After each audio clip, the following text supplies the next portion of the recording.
And now, without further delay, I want to invite our next speaker, which is that will be Laura Thornton. She is a director and senior fellow at the Alliance for Securing Democracy at the German Marshall Fund. Previously, she was director of global programs at International Institute for Democracy and Electoral Assistance in Stockholm, where she managed its global state of democracy projects. For more than 20 years, Laura was affiliated with the National Democratic Institute for International Affairs. She worked in former Soviet Georgia and has led election observation missions around the globe. She has written about the development of parties, corruption, elections, and disinformation, including a very impressive article that she recently published in The Atlantic that touches directly on the fate of Democrats in undemocratic societies and the need to engage with them. Laura is a member of the Summit for Democracies working group on countering authoritarianism, where we met. And since this month, she also coordinates the information integrity cohort as part of the preparation for the second summit. So Laura, the floor is yours. Thank you so much, Dimitri. And it's truly an honor to be among all of you, such esteemed and interesting speakers. And I fear that much of what I'll say has already been expressed and more eloquently than I can. But I wanted to say just that I think the work that you're doing in ARA, and it was a really impressive little slideshow, represents very consequential work today. I come at this from a very different perspective. We're the Alliance for Securing Democracy. We're sort of tracking the whole threat ecosystem. So we're looking at a variety of autocratic actors, both external and internal. And we see, of course, how autocracies today are, threatening our global security, our geopolitical order, international governance, economic power structures, and independence. And of course, nothing has made this clearer than Ukraine, the invasion of Ukraine. But Russia's not the only actor. We look also at the PRC, we look at Iran, and we monitor how these actors are conducting ever sharper, non-kinetic influence operations to undermine democracy, both at home and abroad. And so at my organization, we look at several of these tools. We examine economic coercion, for example. So we see, for example, the development of debt traps through the Belt and Road Initiative, or extracting natural resources from developing countries versus demanding loyalty in UN votes, cutting off gas, and other forms of geopolitical blackmail. For example, China bringing down the weight of its economic power on Lithuania for naming the Taiwanese council there. We also very much look at how autocratic actors are subverting civil society. So repurposing technology to suppress the opposition and harass activists. We have just recently done a paper on China's tech stack in the global south using surveillance, telecommunications, AI. And this helps autocrats and wannabe autocrats across the globe. And really to harass activists. For example, Chinese activists in the United States have been harassed by the state security services of China. We also, of course, are concerned about cyber operations, and I don't need to tell this group about Russia's attack on satellite systems recently against Estonia. Chinese hackers have gone after US government agencies, but also they threaten our election infrastructure.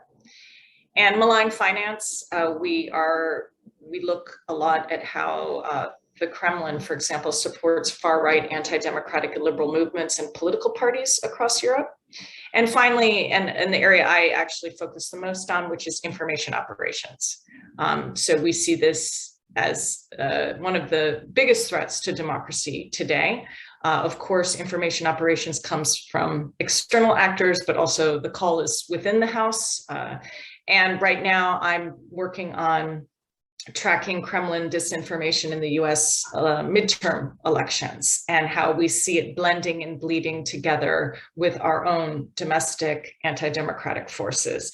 But we also see obviously dangerous lies being pushed about war crimes like Bucha or genocide in Xinjiang, or food security, or COVID-19. So this is really putting our governance and democracies at risk.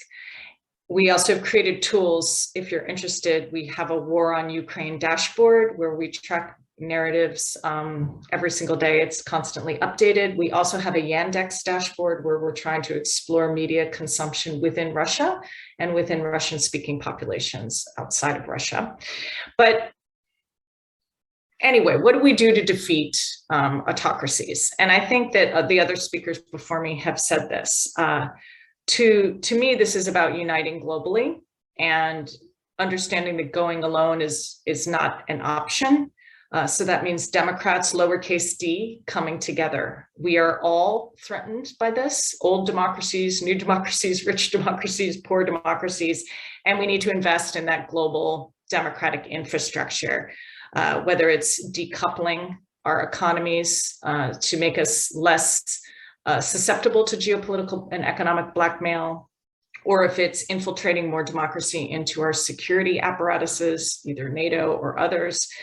Building coalitions of best practice. I'm really interested in, for example, the summit cohort that I manage on information disorder. What are the communities of best practice to ensure and build a more resilient citizenry? But this is where ARA comes in, and something Dimitri and I have talked about. And I think a previous speaker said this already, but the real threat, obviously, to autocrats everywhere are Democrats.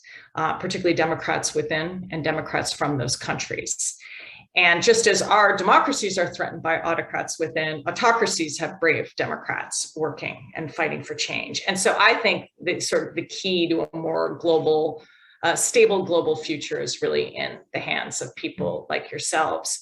And I saw this firsthand. I lived 25 years overseas, mostly in Asia, and I watched democratic advances against autocracy. I was there from the Rose Revolution to the Jasmine Revolution to the Umbrella Movement in Hong Kong.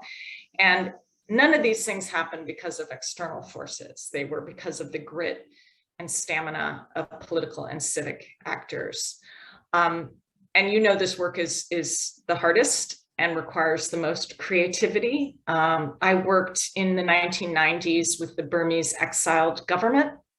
And we had to, for example, smuggle messages in my colleague's prosthetic leg, which he then brought across the border into Myanmar and delivered to Aung San Suu Kyi, who was under house arrest at that time. I worked with North Korean activists in Seoul, who were also exploring really creative methods to try to penetrate the minds of North Koreans through messages, through flash drives. They also even used helium balloons and were like sending messages across the border, but they were trying, everything in their power to help. And now, unfortunately, again, I'm working with the exiled Myanmar government, as well as my old colleagues from Cambodia, where I lived for 7 years, who have been struggling in exile against a dictatorship there. So I'm a big advocate for providing support and alliances and solidarity to these Democrats. And really, I would love to see more sharing of tactics among this group. But beyond that support, I think these voices need to be elevated.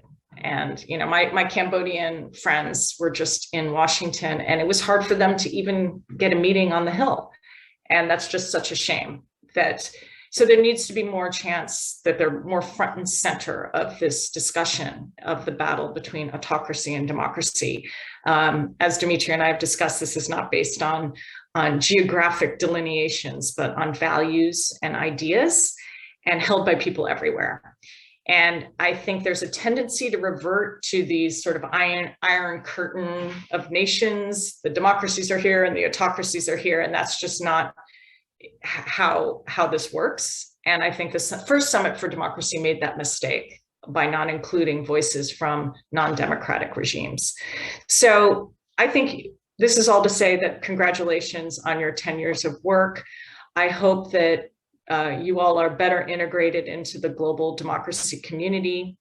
And I hope, for example, that we can form more of a advocacy bloc to lobby for such inclusion, and maybe, for example, for the next Summit for Democracy, this can be an opportunity to push for greater inclusion and ensure that we elevate the voices of groups like ARA, but other Democrats who are working hard from outside their countries.